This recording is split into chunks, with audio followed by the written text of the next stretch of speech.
the art of the 5-minute follow-up, how revenue can increase 6x with one simple change.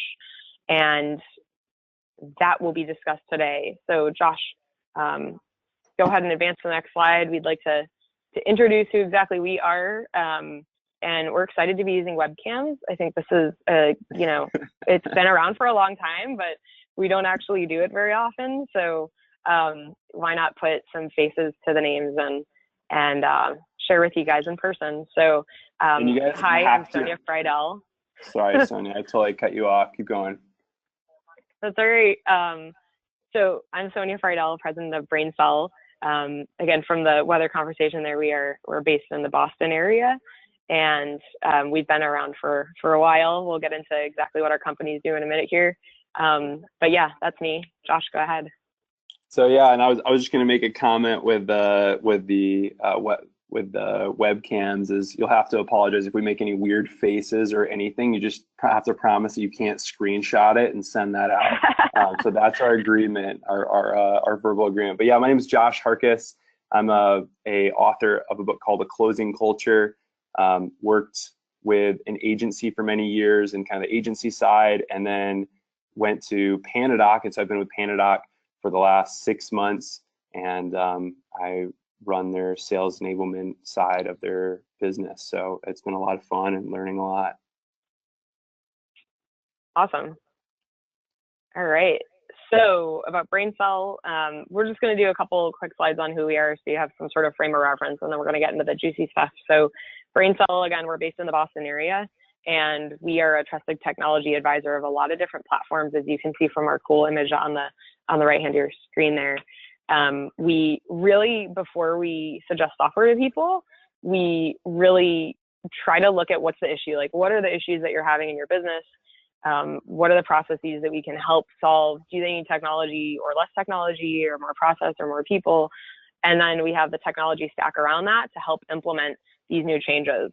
So you can see from that, again, that image, we do everything from marketing automation, CRM, and ERP, and all the supporting cool apps that surround those. A lot of times people just don't know what they don't know, and they just kind of go on this like blind, crazy search for software when there are people out there who do it all day. So that's what we do. And we're partners with PandaDoc, which is a really cool software. We're not going to talk too much about it, but it's a really cool software system that does a lot of cool stuff. Maybe, Josh, you could tell us a little bit about what it does, and then we'll get into the awesome closing culture. Absolutely. So there is a little bit of, when you're explaining PandaDoc, it's almost like you're kind of trying to explain Microsoft Word. It's like, well, what do you use it for? And it's like, well, what do you want to use it for?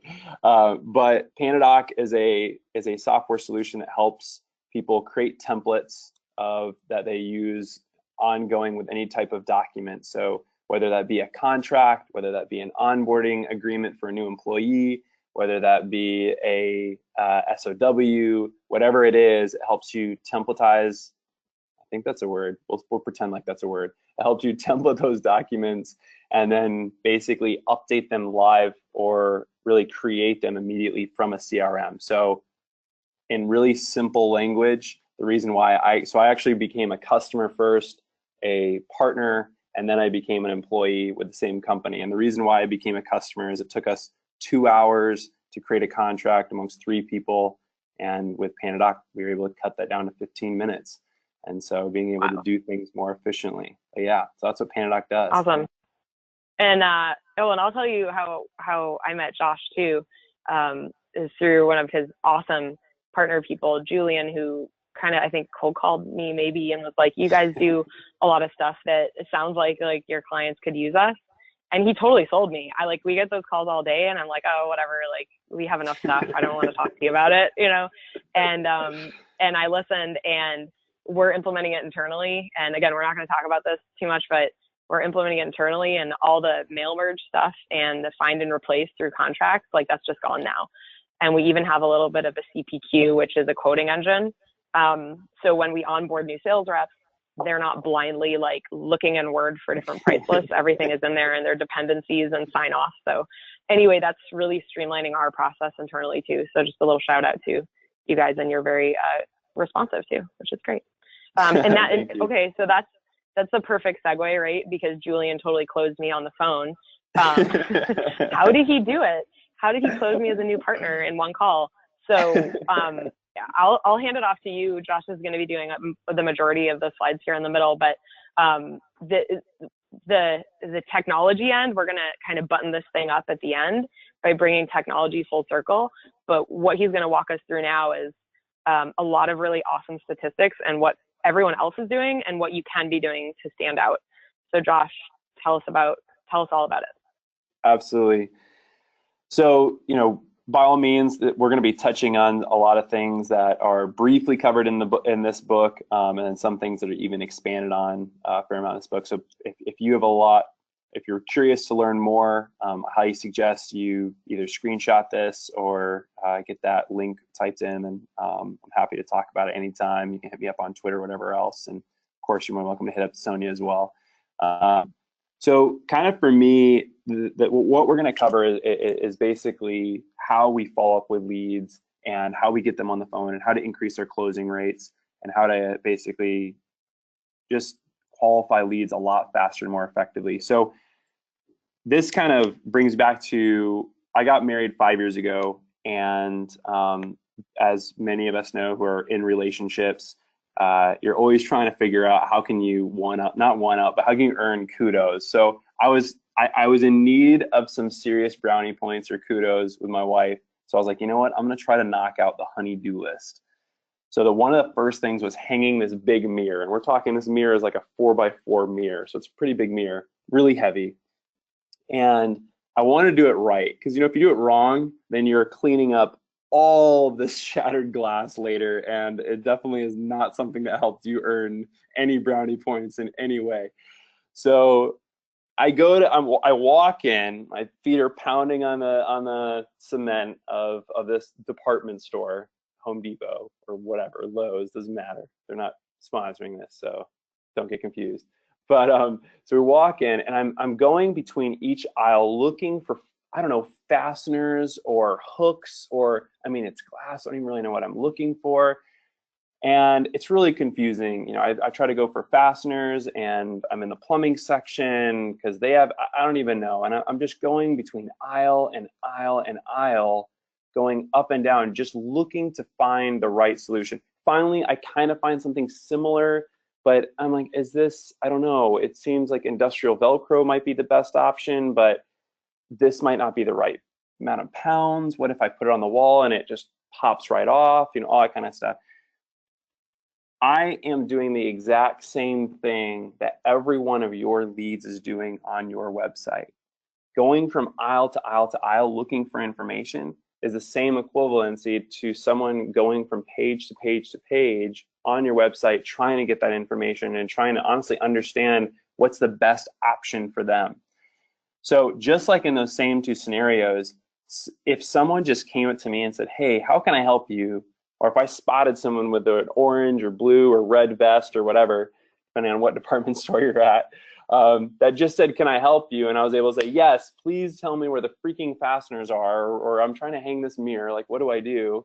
Then I would have the solution I needed. But instead, it's been about 10 minutes, I can't find anyone. What am I probably gonna do? I'm probably gonna walk out and drive to the next department store and try to figure it out all over again. On websites, as we well know, we even have less time than 10 minutes. And we have I even heard upwards of 7 seconds. Even some people say 3 seconds is the average time someone will spend looking at a site, and then they'll jump off. And so when someone submits information, when you get any form of a inbound lead that someone's submitting that information, they're giving you complete license to, especially if they give you their phone number, they're giving you the ability to call them, and they're honestly looking for it. So let's jump in and kind of talk a little bit more about that. So here's our agenda. Today we're going to cover kind of the current, we've covered kind of the opening and kind of the problem that we have, which is people are not following up with their leads, and they're having all these leads that they could easily turn into, not easily, but they could turn to customers a lot faster by just honestly talking to them a lot sooner. So we're going to cover kind of the current state of sales follow-ups. You're losing money. I'm getting a little bit more about that. How to achieve the 5-minute follow-up, and then what sales email really is. We're going to go kind of quick because I know we have about 30 minutes left. And so I'm going to try to jam through most of these slides in the next 20 minutes. And by all means, please, please, please type in questions. And Sonia and I will have a couple polls as well, and we'll kind of try to have a little bit of a discussion. But mainly we want to kind of get to a Q&A as well at the end, that we can jump in any questions you have and answer any points that you have. All right, so the current state. So right now, 26% of companies respond to leads in less than 5 minutes. So that means 1/4, almost 1/4 of companies are responding in less than 5 minutes, which is awesome, according to a Harvard Business Review study in 2011. That also means that almost, well, basically 74% let you wander around the store for hours it takes to follow up with that. Huge problem, big opportunity here. That means that 3/4 of the businesses out there that are getting leads aren't following up. So your competition may not be following up, usually isn't following up, and this gives you a massive leg up. Just an internal organizational change. You don't have to go out and change all of your marketing. You don't have to go out and campaigns. This is one huge competitive advantage that you have. So let's break it down a little bit more. The average response time that companies have, well, here's kind of a graph, or here's a pie chart, obviously, of all the different response times. So here's the 26% that we talked about that are responding in less than 5 minutes. And then if you look, 22% don't even reply, just let their leads sit. So I think so here we go. The average response time is 42 hours, which is crazy. Sonia, don't we have you seen this before? Is this kind of common, or do we have a poll or something like that too? So I have a poll, so I'm going to launch the poll right now. And then while the poll's going on, because we just love to know what everyone in their business. So tell us in your business what you think your average response time is. I want to chalk it up to the metrics here. Maybe we'll write a blog about it. But if everyone in the room can just answer that, that'd be awesome. I'm going to launch it. So what do you think your organization's current response time is? So we used to have a 10-minute rule when I started here 8 years ago. Now it's the 5-minute rule, and I think Devin, our head of sales development, is more like the 2-minute rule or 30-second rule. That's awesome. We have a leg up because, man, we definitely we respond within 2 minutes of receiving a form or a white paper download or anything. It's literally 2 minutes, and yeah, we're selling technology. Yeah, we're selling technology though. And so I think people right away, like, that really gets people excited. Like, oh, wow, they must be using some software and know what they're doing, right? Because they're responding. So you kind of have to take your industry and what you're selling and gauge it. But they're home contractors are notorious for this. So I filled something out on an energy. We're getting solar panels, which is really cool and interesting. Nice. Here, I'll close the poll now. I literally had to go on the company's Facebook page because after 3 days we hadn't heard from them, and I really wanted their service. And most people would have blown them off, but there are only two solar panel, whatever, installers in the area, and I wanted to work with them. I went after them. I went on their Facebook page. I messaged them, and it took them a day to get back to me on Facebook. And once the sales process was going, it was fantastic. But like, this is the easiest thing that you can do, is just respond to people. Seriously. And what's that deal all you value? have to do. That's like, what's the average deal value for a solar? Like just give us a range. You have to give us 20 to 50 grand. My gosh. $10,000 to $50,000, and they hadn't responded. There's an amazing tax credit too, by the way, so everyone should check it out. But it's awesome. Like your ROI on that, like, if you just responded to half the people, like, you would double your business. I can't imagine doing that. So some people responded in the chat too that, a day and a half, a day, website selling. So good leeway here. Does this really apply to consumer products? If it's a contact us form, right? Yeah. I mean, is there an industry that this isn't appropriate in? And I would say no, and the reason is it's the same reason. I mean, that's kind of why I purposely chose a retail analogy versus another one that would be more B2B, is because it helps everyone connect the dots. Like, you just have people that are looking for help.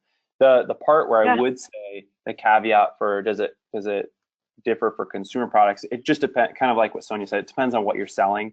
You know, obviously if you're selling gum, then that's a really low price point. It's a very transactional sale, probably not something Right. you've got a sales team dedicated to.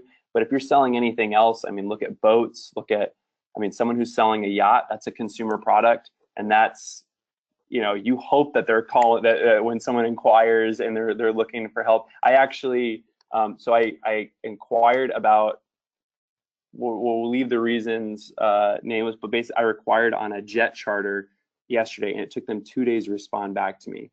This Oof. is Wow. a $7,000 one trip purchase. You know, basically it's like $3,000 an hour, and Oof. they took 2 days to get back to me. So it's like things like that. It's like, wow, there's so much opportunity. And Yeah.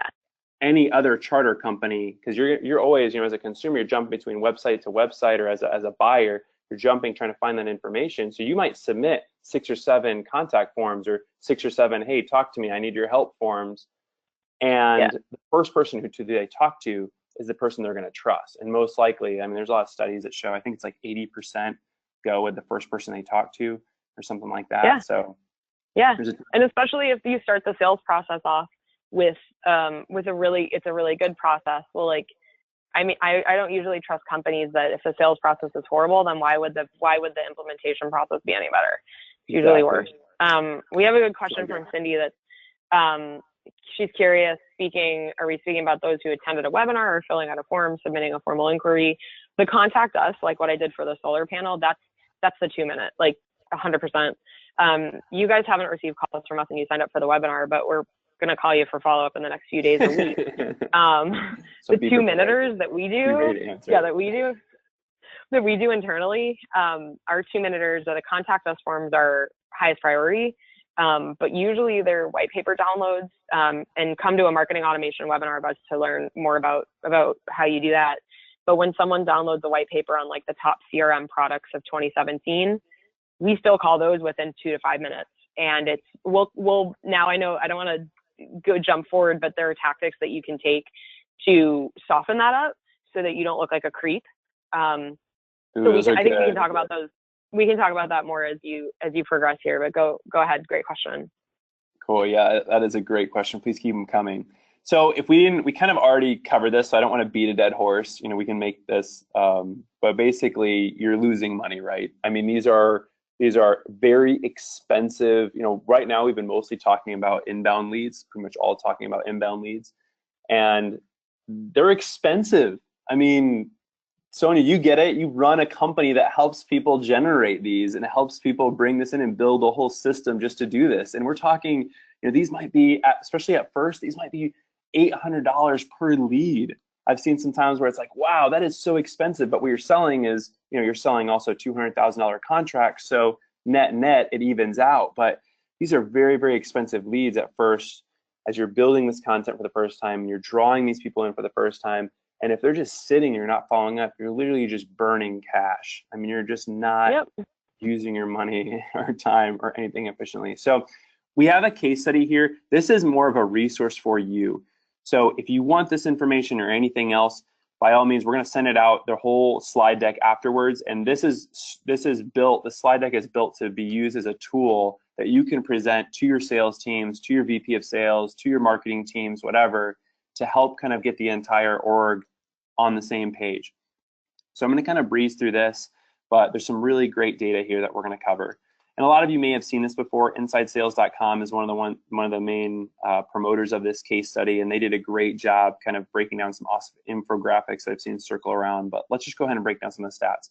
So they broke it down in 3 areas, and that was, what day of the week do you call? Do you make follow-ups or do you call leads? What time of the day do you call? Do you get usually the best? And then lastly, what was the response time? What was the lag time basically between them submitting a form and then you as a company reaching out and calling them? So the first one is day of the week. So Wednesday is 24% higher. Now, obviously, this is one of those things where like it's kind of like the best day to send a newsletter. It's like it may have been Tuesday, but then since that report has been out, now everyone's sending newsletters on Tuesday, and now it's not the best day because everyone's reading the same. So I would say take some of this information with a grain of salt, especially the day of the week, because that easily could have changed, and your business might be a little bit different. But according to this study, that's what they came out with, was Wednesdays were ridiculously better than Fridays. And a lot of us, I know, especially when it comes end of the month, end of the quarter, I mean, Fridays are our days where we're trying to almost stack up our schedule so we can do all our calls on Friday, so we can try to close. And usually this is for early qualifying, but still, I think the lesson still stands, is kind of choose your days really wisely. And Wednesday is a great day because it's obviously in the middle of the week. 8 to 9 a.m. is way better, is 2.5x times better, or 2.5x better than 1 to 2 p.m. or right after lunch. And again, depending on our time zones, depending on where we're calling into, I'm in Pacific time zone, so here I am basically getting my day started. Everyone on the East Coast, including Braincell and everyone else in this webinar, you all are hanging out. I mean, you guys are jamming. You've already had almost a whole productive work day by the time I'm even really getting going. Yeah, I'm rubbing it in. Okay, so.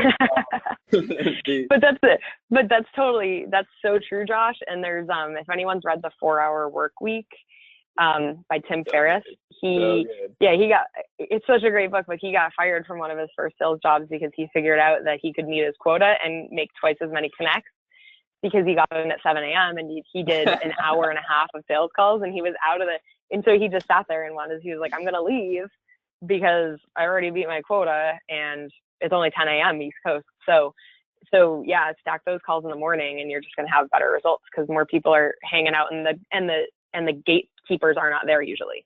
So if you get someone at 8 o'clock Eastern, sometimes if they have a secretary or whatever, they're not there. So you're going to get direct to their line. That is awesome. Man, I didn't even realize that was in 4-Hour Work. I love 4-Hour Work Week even more now because of that. Yeah. That's great. So here's kind of what we built, obviously, this whole presentation around, and here's where it gets really fun. So after 1 hour, just 1 hour, it decreases, 6x. The effectiveness of qualifying leads decreases 6x. That is 600% decrease after 1 hour. And as we just talked about earlier, the average time that someone follows up with a lead is 42 hours later. I mean, crazy. Even crazier than that, when we go even more narrowed down, you have 21 times more, you're more likely to qualify someone or get connected with them and qualify them at 5 minutes than at 30 minutes. Yeah. 21 and you know why? times. A marketing campaign will blow up. Why? Please tell us, Sonia. Let's get into it. Because we're so ADD and multitasking that after 5 minutes of researching something like new solar panels, I'm off to doing an expense report and getting up and having coffee, physically leaving my desk. And Absolutely. If you're there and you know that someone downloaded a white paper, within 2 minutes, they're probably still sitting there and they're probably still thinking about the same task. Where if you hit them an hour or even 30 minutes later, I'm gone. Like, I'm on to another task, and sorry, but you're a back burner now. And to full circle that too, Josh, the results of our poll, only 4% of you guys respond in under 5 minutes, 0 to 5 minutes. 19% or 5 to 30 minutes. 57%, the majority of everyone, is one business day. And then 10% over one business day and 9% don't know. So that's a big disparity there, but only 4% of you are taking advantage of this. So yeah, it's good that you're all here. Yeah, huge opportunity. And this is something, obviously, both Sonia's company and previous companies that I've been with or helped kind of lead their sales teams, we've been able to go through this where we were at that place. We were the companies at certain times that were following up, within a business day, or not getting around to it, but giving it a couple hours. As we can see, just that alone has such a huge impact. Kind of our goal, similar, kind of echoing what Sonia said with their team, is our goal was to always get people while they were still on our website. We wanted to try to call you while you're still on our website. Why? Because just like Sonia said, it's fresh. It's right in front of you. If someone downloads one of the epic Braincell ebooks that I've seen on Braincell's site, and they leave, and 30 minutes later, they get a call from Braincell, they're gonna be like, Braincell? Oh yeah, I think I just downloaded something from you. Whereas if you're on the site, they're like, yeah, I'm on your site. This is amazing. Like, thank you so much. This is super helpful. And then this is where it just gets like stupid. 1,000 times more likely when you call within under 5 minutes than calling the next day. So this is huge. So a lot of opportunity. This is a judgment-free zone where we all get it. We're all in process in different places, but needless to say, I think everyone can understand a lot of opportunity here, tons of upside. And it's one of those things that's immediate too, because you already have these leads. You already have these leads coming in. Every other tactic, every other strategy, for the most part, it takes a lot of time to implement, and it takes a lot of effort and a lot of money to implement. Now, there are definitely some tricky things that you got to figure out, and we'll talk more and more about, how do you kick off that conversation? How do you even set up your system to handle that? Because, I mean, even for a company like PandaDoc, we're getting 1,200 trials a day. So our sales team, we have to figure out, okay, we can't call every lead within 5 minutes. How do we minimize that to the right number of, how do we make sure that we're taking the cream of the crop that are really interesting going forward, and not just, someone who's downloading a divorce contract template, who obviously is not going to be a long-time customer of PandaDoc. How do we filter those different ones through and kind of make sure that our sales team is spending time on the best ones? So that we can talk more about that. So here's kind of a recap. Again, we've kind of already covered this. I feel like I'm verging on beating a dead horse. So let's keep moving on. Again, these slides are all available, will be all available to you after this presentation. So how do you achieve it? So it can feel a little bit like, okay, you're just waiting by the phones. Like, does Braincell says they call people in 2 minutes. Like, do they just have an entire team that's just silent unless something happens, and then all of a sudden the phone goes off and everyone kind of jumps and they're all startled and they immediately pick up the phone and start talking? Like, what does this look like? No, of course not. Like, this isn't the picture. We're all doing a bunch of things. We're all working really hard. We have a million different things going on. And that's why it really centers around a culture of, look, leads come first. If you're in an internal meeting and you get a lead, the only way you can follow up is in 2 minutes is if you dip out of that meeting and you say, hey guys, I got a lead, I got to make a call. How have you guys seen this, Sonia? What are some steps you guys have made to kind of help even inspire that culture of, we're going to call our leads immediately? Yeah. Well, we do have a sales development team, but it's not a huge team at all. I mean, it's a few people, and it doesn't need to be a huge effort. Like, in compensation, we should do a whole webinar on compensation too, because we're able to get really awesome people at a pretty low base and incent them with conversions and transfers and everything. So we have an interesting system built into our. Compensation is tough, but compensation drives behavior. So every single lead that comes in, we just have a few people here that they're doing other things and they're outbounding too. But if, again, there's an inbound rep, if someone downloads the form, it's round robining, someone's calling them within 2 minutes, they're pretty much dropping what else they're doing, calling. And if they transfer that lead to an account executive, they're getting a spiff, a fixed amount of money just for transferring it. So the deal doesn't have to close, but they're transferring it. So it's possible here to make 6 figures if very easily in the first year with, a $30,000 base, if you have that many transfers. And then upon transferring, if the AE like me closes the deal, the originating SDR gets 3% of my commission, or not the commission, the whole deal. Wow. So it's a percentage. We also have a high commission rate here to retain people and attract new talent. So it's a pretty amazing system, but it enables people to get really get rewarded for their work and hone in on their craft, because these calls aren't easy, but they don't have to be terrible. Like they can be fun. And I think that's where you're going next, right? Is like how to approach the calls. And we have tried everything. We've tried all sorts of stuff. And so I have pretty good insight on what works, and you got to change it up. You got to change it up because we might give you a couple lines today, and then in a month you'll hear that other people are using it, and you got to change it up. It's just like technology, it changes fast. Absolutely, definitely agree. So you may not have a perfect system like Sonia's describing, and that's what you're wanting to achieve. So let's kind of jump in. We have a matrix here, maybe not that type of matrix, maybe this type of matrix, a 2x2 matrix. So basically, we're going to plot kind of where it exists today, because you might be going, okay, so Sonia just described something that is so awesome that I would love to have, but we're not there yet. Are we the only ones? Like, where is business today? Where is this? So most companies find themselves where they have these kind of two vertices of activity and structure. So when you start out, you're at null. You've got nothing. You low activity, low structure. You don't have a structure. You're just starting, and then so pretty quickly you start to pick up. You start to get some activity, and it turns into utter chaos because you're like, okay, wow, it's working, but what is working exactly? I don't know. We're just doing a lot of calls. We're just following up a lot. We're constantly just going after people. So then usually what happens is people try to dial back, and they say, hey, you know what? Let's go ahead and try to decrease our activity, but let's increase the structure. So then turns out they've got this whole crazy documented structure without any data supporting on what's working and what isn't. And so it's kind of just ignorance. It's like, well, I think this is working, but we have no idea.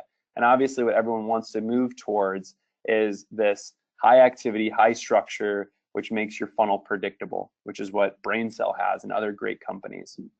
So right now, let's go ahead and do a quick poll, and we might skip over some of these other polls because I know we're running up on, we're flying through this awesome webinar. So do you want to do a quick poll right now? Does that work? Yeah, awesome. Got it. So again, judgment-free zone. We're not going to call anyone out. You can be at any place in this quadrant, in any of these four quadrants. Because we've all been there. So feel free to just share, so that's why the whole group sees kind of where everyone else is. Awesome. We're getting a pretty even mix of chaos and predictable. A little nice. More predictable than chaos. We got some That's chaos. Good. Okay, cool. We're going in the right direction. I like it. I like it. Awesome. Well, I'm going to keep going through this. So obviously, want to go here. I feel like this is just kind of reiterating it. Perfect. Yep, we get it. We want to move from null to okay. So let's get into a little bit more about sales enablement and kind of covering this. Everyone wants to have their own definition on what sales enablement is. So we've tried to consolidate, and this is, I think, arguably one of the best definitions that we've seen, is basically giving people the ability to sell by providing them the goal, process, systems, technology, and culture needed to improve the sales performance, which increases revenue for the organization. So kind of those first five, we don't really talk as much about culture. Again, we'll probably have additional webinars discussing about this. Braincell's got some great ideas and some webinars for different things around compensation, which I think ties really, really closely to culture and the environment that you're creating. Even like comping as much as they do, that's so awesome. I mean, they're really incentivizing the things that matter and the things that really move the needle, which is great. So let's kind of go over all of these. Again, for time, I'm going to try to kind of jam through some of this so then we can spend as much time on questions as possible.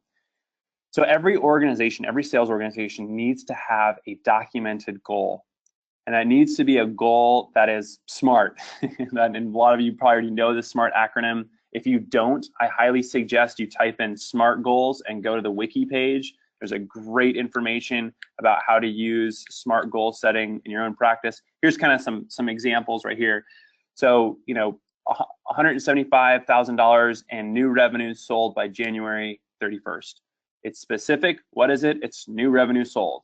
It's measurable. How much? 175,000. Is it attainable? Well, we did 150,000 in the last period. So yes, I think that we can do 175 this period. That's attainable. Is it relevant? Yeah, it's super relevant. It's new revenue. And Is it time bound? Yes. There's a date that's finite that says by January 31st. If it is February 1 and we have $171,000 in new revenue, we have not hit our goal. It's understandable. We can see that. And here's kind of another one that you can use with your teams of like 80% was called within under 5 minutes by January 31st.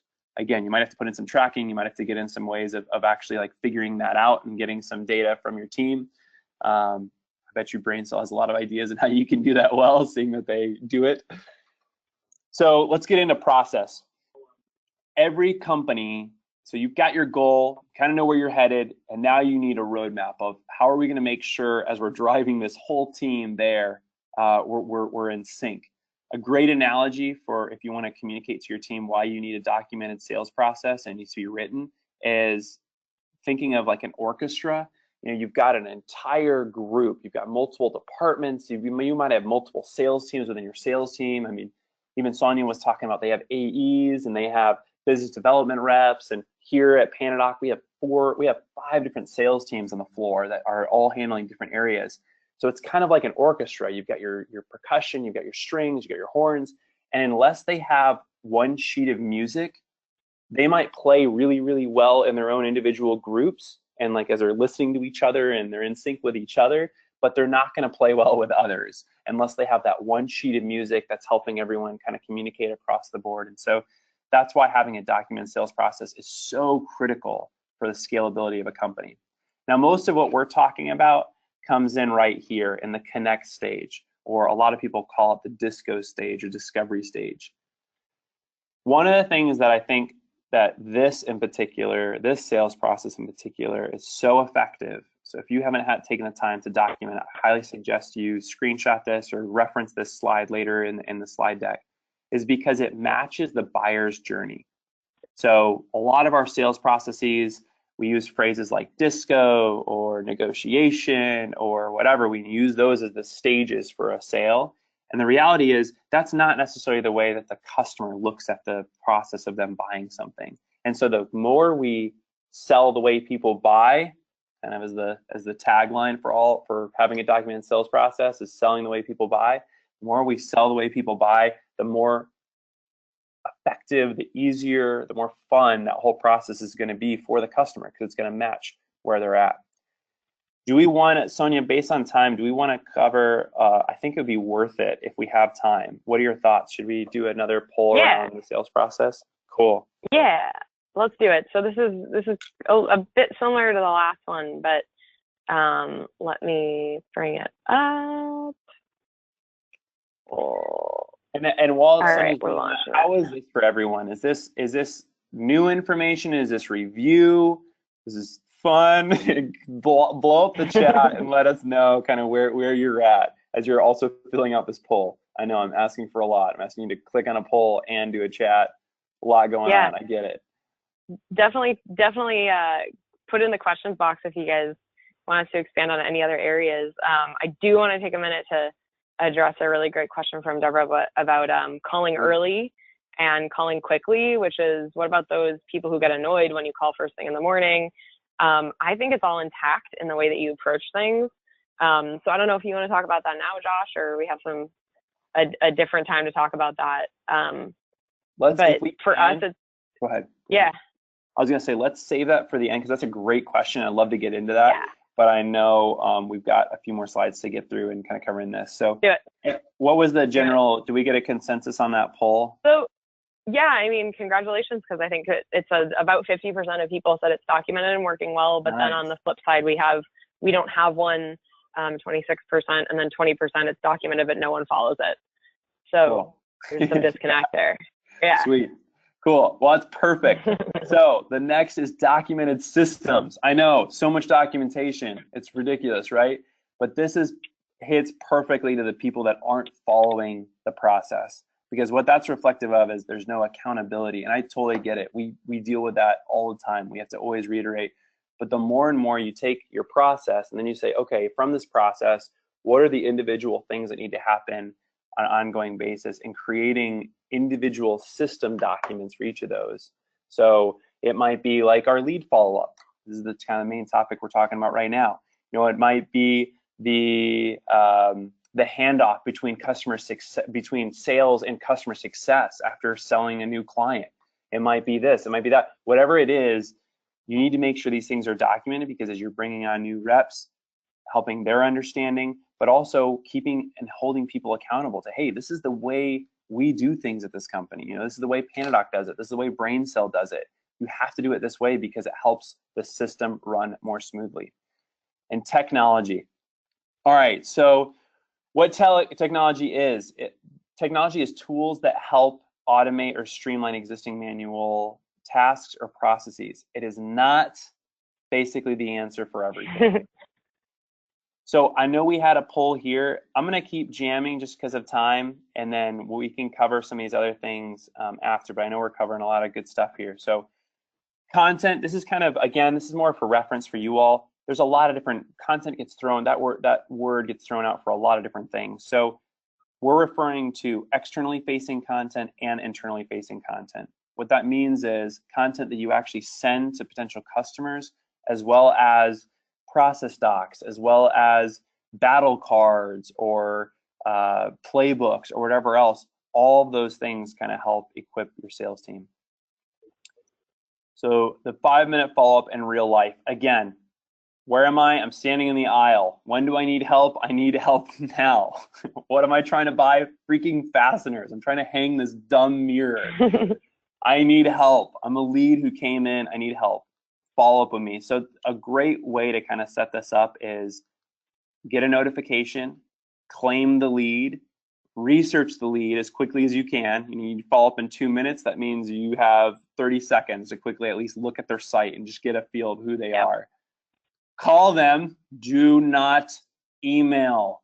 Doing an email within 5 minutes is not following up with someone within 5 minutes. Unless it's, hey, I'm busy right now, I'll call you in 10. And that's if you have one salesperson or you're an owner of a company. And then that's obviously, we'll let that one slide. But you can't use that as like an email template.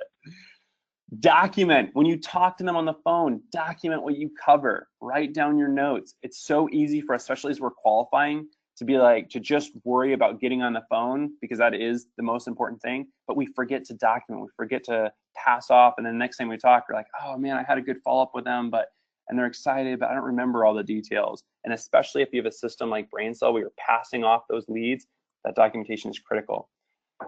Qualify. Are they a good fit?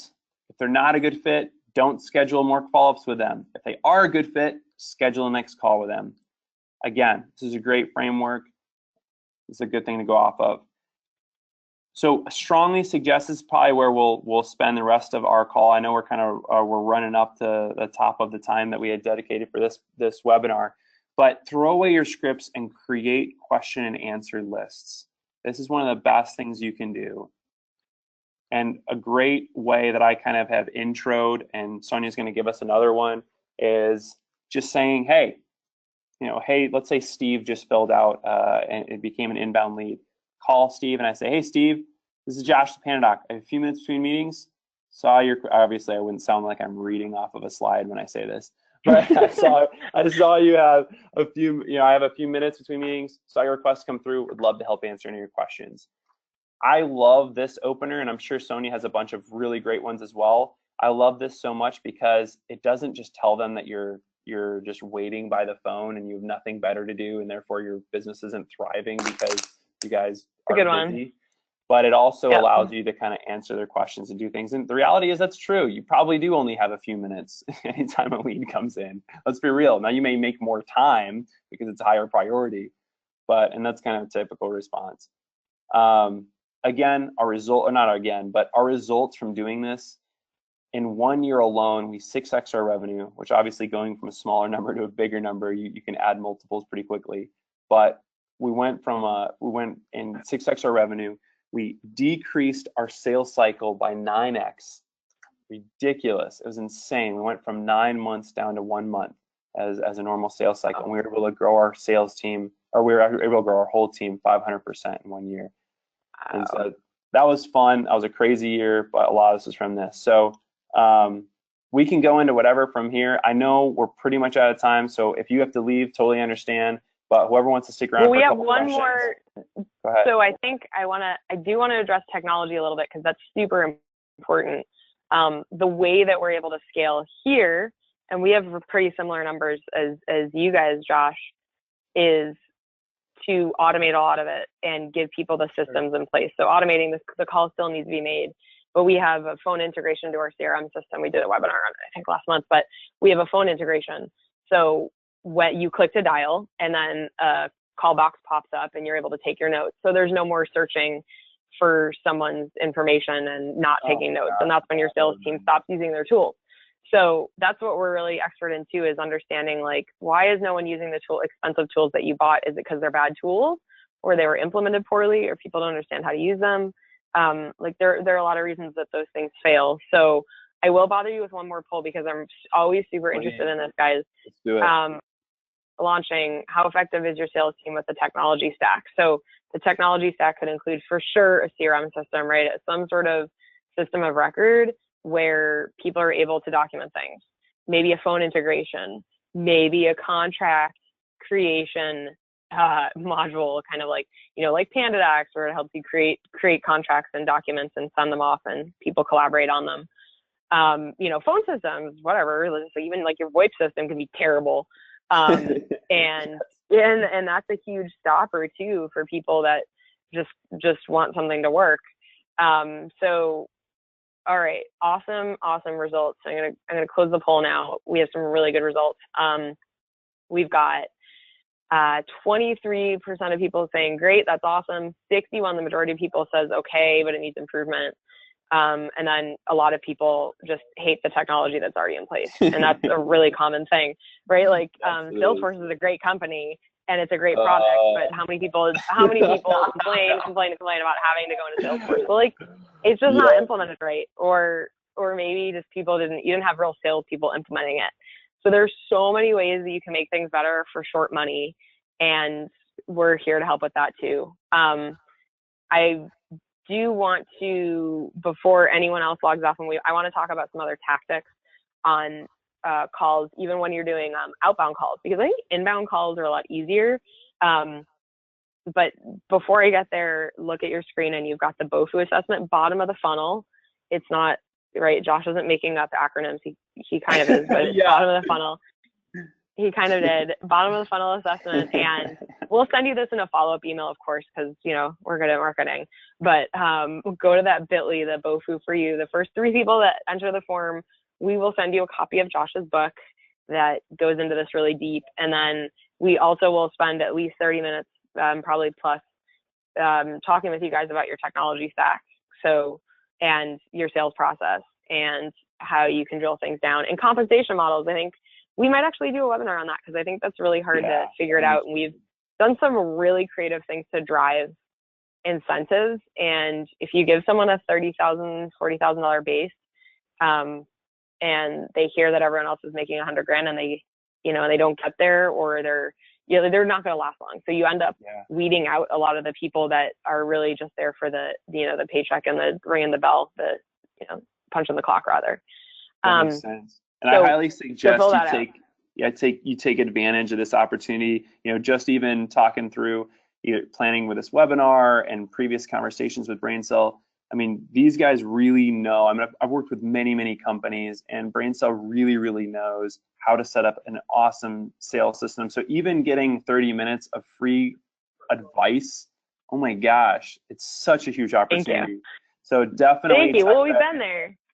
Yeah, exactly. And make sure you put in all caps, or honestly, just click the link that we send you in an email follow-up, or that Braincell sends through an email follow-up after the webinar. And so a couple things though to address how to frame those calls, because we have some really good questions about that. So how do we introduce ourselves? So I'll throw out another name. So we're obviously, Josh and I are huge dorks when it comes to sales books and reading and stuff. So one of my other favorite people besides Josh and Tim Ferriss would be John Barrows, and look him up. I'm going to give him a free plug right here, but really good quick wins, really good stuff. So I was at a conference for a vendor a few months ago with a colleague here, and we were just furiously typing notes when he was talking. And one of them was at least for an outbound call, when you're cold calling someone, which like PandaDoc probably doesn't have to do very much because they have 1,200 people downloading trials, which is amazing. But those people are used to it. Like you're saying, oh, you just downloaded a trial. That's awesome. How can I help you with that? Inbound, they're expecting it. They're happy to hear from you 9 times out of 10, 9.5. Exactly. They're happy to hear from you. That's cake, right? That's your inbound leads. The when you're going outbound though, when you're cold calling, that's really hard to frame it well and to not get hung up on. And we have really good success with outbound calls. So here's one of the good ones from John Barrows. Don't say your name right away. Don't let people know who you are. It's a little sneaky, but start it with, hi. First of all, this is a sales call. And we do that a lot. And I know that sounds weird, but hi, this is a sales call. I, got your name from here. I understand like your company may be needing this kind of software. Just, you have 2 minutes for me. 2 minutes. Does it? That's 2 minutes. And wow, people, you wouldn't believe it. You wouldn't believe it because people I think they're caught off guard and they're like, oh, okay, I guess, sure. Like how often have you had someone say that? So this is a sales call. And this is what I'm talking about. And okay, and my name is Devin. That's great. If you're leaving a voicemail, leave your name and your company at the very end of the message. That means logically that someone has to listen to the entire message to understand who is calling. Because if I hear a name that I don't know from a company that sounds like they're selling me something, I'd delete the message before I listen to it. So say, hi, I understand you might have some interest in whatever. I've had experience with other companies, helping other companies with this type of thing in the past. And I think we can really help your company achieve some of the same goals. My name is Sonia from Braincell. My number is, and you just got all that in. So try that and A/B test it. That's John Barrows does a lot of that too. So call 10 people leaving this message, 10 people leaving this message, and literally keep it on, right here on your note paper and check it off and start your own A/B test. And it works pretty well. Being totally honest with people is shocking and they like it. Crazy how that works.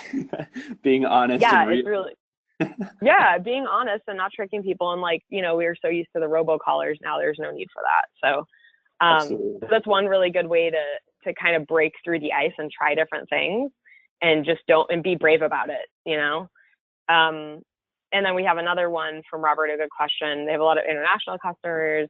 They don't have the ability to call them all the time, if at all. Do you have a suggestion when you can't make that call to be an effective 5-minute response?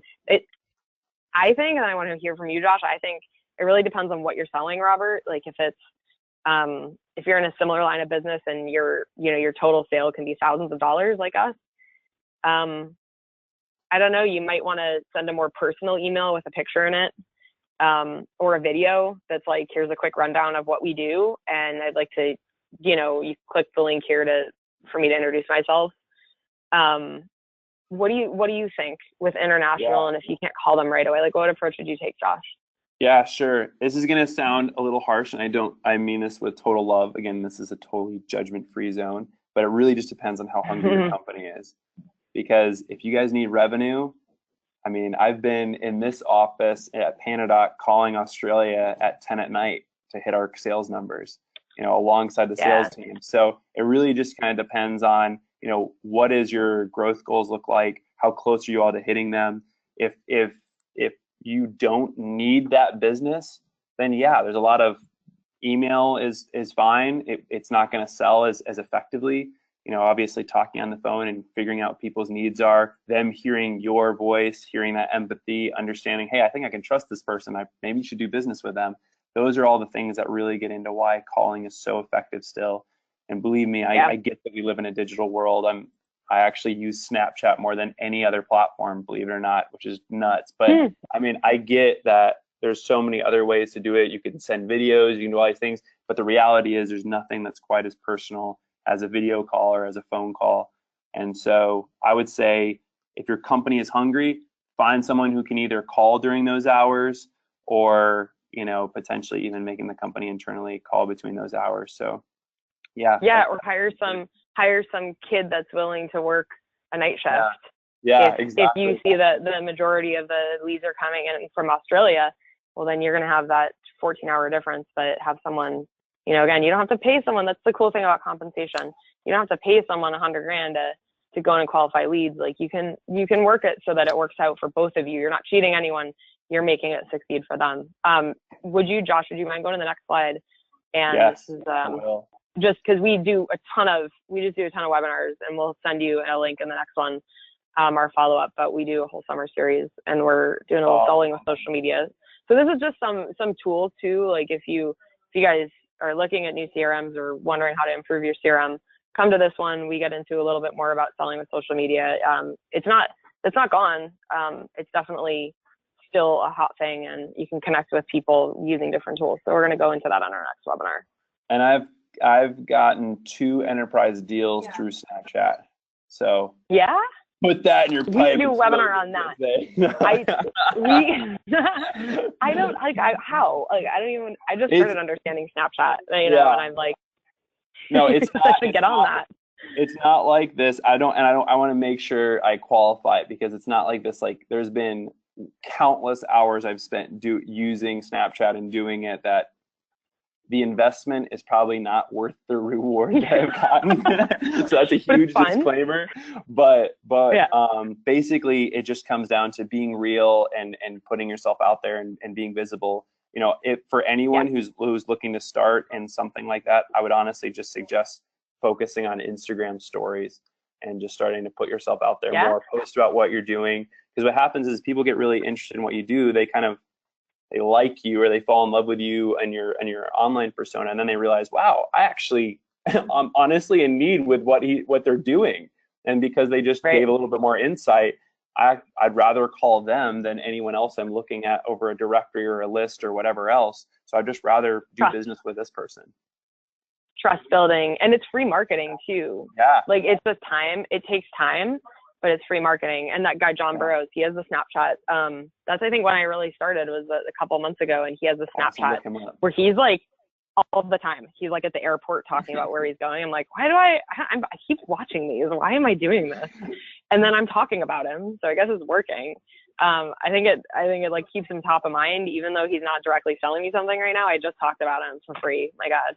Yeah, exactly. So we're going to talk about a lot of that stuff on the next webinar, and that's already next week.